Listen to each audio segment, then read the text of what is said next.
From the outside, my life was a pristine illusion, a polished surface reflecting nothing but perfection. But perfection has a way of hiding cracks beneath its surface, and ours was no exception.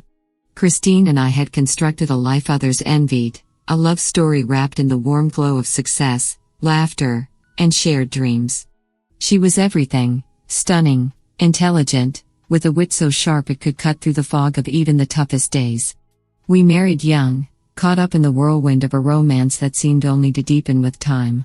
Yet, despite all of this, there was always a piece missing, a gnawing void that we couldn't fill. We couldn't have children. For years, we endured the excruciating cycle of hope and heartbreak.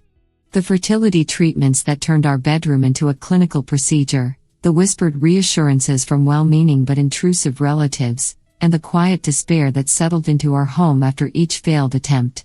Every month that passed felt like another piece of us was chipped away, until it seemed like there was hardly anything left. Then, when I thought I couldn't handle another disappointment, Christine gave me the news that changed everything: she was pregnant. Not just with one child, but twins. The memory of that day is etched into my mind, as clear as the golden light that bathed our living room that late afternoon. Christine handed me a small, carefully wrapped box, her eyes sparkling with a mixture of excitement and nervousness.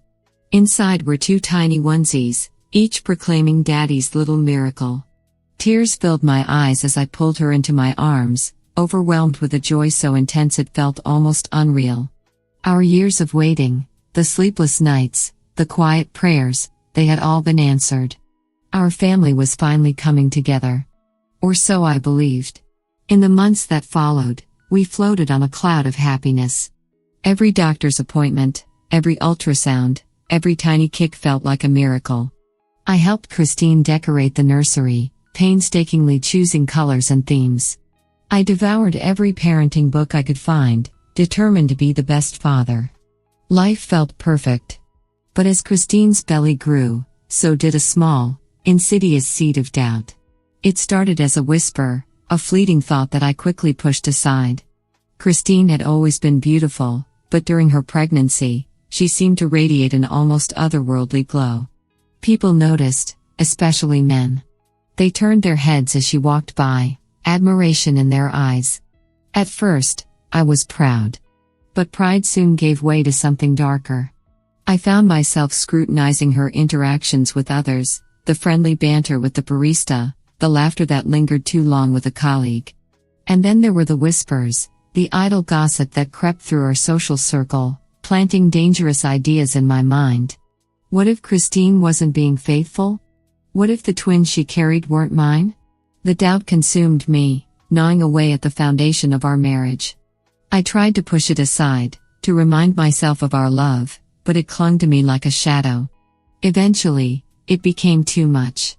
I did something I never thought I would. I started spying on my wife. Desperation does strange things to a person. I told myself I was only seeking the truth, that knowing, even if it hurt, was better than living in doubt. Christine had always been open with me, leaving her phone unlocked, her messages in plain sight. But now, every notification, every private call sent a jolt of fear through me. One evening, while she showered, I finally gave in. I picked up her phone, my hands trembling. At first, there was nothing. Just the usual texts with friends and family. But then I saw it, a name that wasn't familiar, Mark. My stomach twisted as I scrolled through their messages. They were casual, friendly, too familiar. There was an ease between them that unsettled me. Hadn't Christine mentioned a Mark before? An old friend from college? But the doubt wouldn't let go. It darkened everything, and soon, I was seeing betrayal in every corner of our lives. Over the next few weeks, I became obsessed.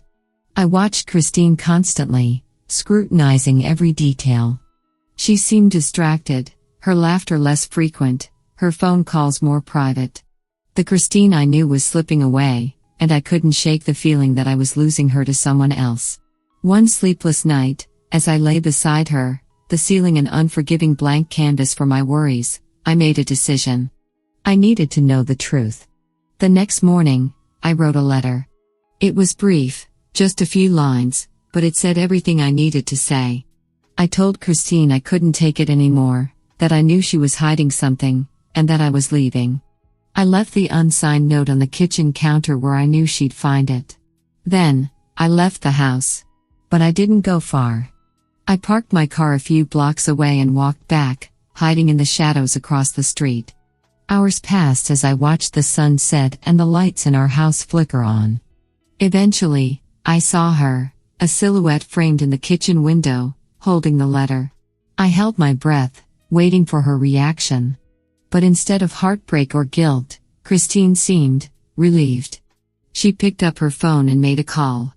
Though I couldn't hear her words, her expression told me everything. She was calm, almost content. Someone else was comforting her. Cold dread washed over me. Had I been right all along? Had she been waiting for this moment, for me to leave so she could be with someone else? My suspicions were confirmed when, not long after, Mark arrived at our house. He wasn't alone. 2 other men joined him, and together, they hugged Christine, their smiles warm, affectionate. I watched in silence as they settled into our living room, laughing, as if nothing had changed. It was too much.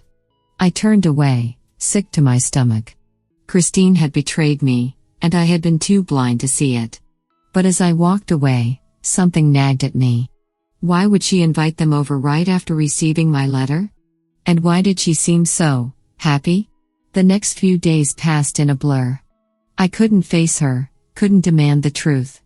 Instead, I holed up at a friend's place, trying to make sense of it all. But the more I thought about it, the less it made sense. If Christine had been cheating, why hadn't she hidden it? Why had she been so open with Mark and his friends? And why did I feel like I was missing something important? Driven by a need for closure, I returned home. The house was quiet, dark. I let myself in, my heart pounding with every step. Memories of our life together haunted me as I walked through the empty rooms. When I reached the bedroom, I found Christine sitting on the edge of the bed, her eyes red from crying. She looked up as I entered, and for a long moment, we just stared at each other, the weight of everything unsaid hanging between us. "You came back," she whispered, her voice trembling. "I need to know the truth, Christine," I said, my own voice barely more than a whisper. "I need to know if you've been cheating on me."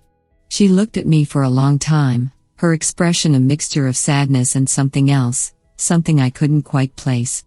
Then, to my surprise, she started laughing.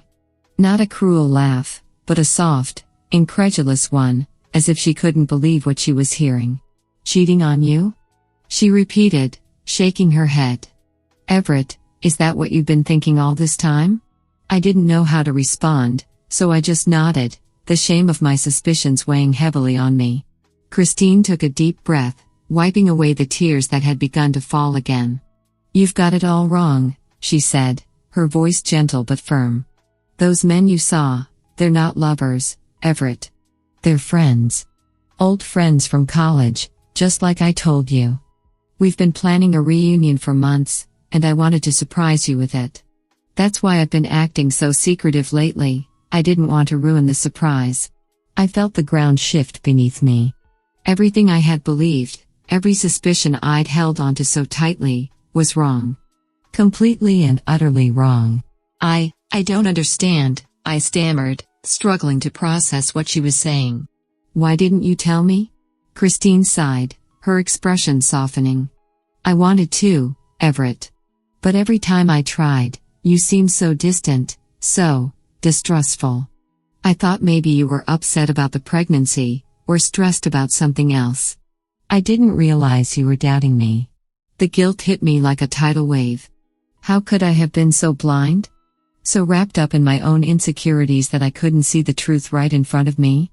"I'm so sorry, Christine," I said, my voice cracking. "I should have trusted you. I should have believed in us."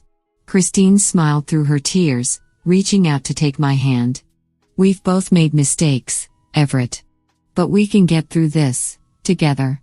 As we sat there, holding each other in the quiet of our bedroom, I realized just how close I had come to losing everything that mattered. But more than that, I understood how lucky I was to have Christine, someone who loved me enough to forgive me, even when I didn't deserve it. In that moment, I vowed never to let doubt and fear come between us again.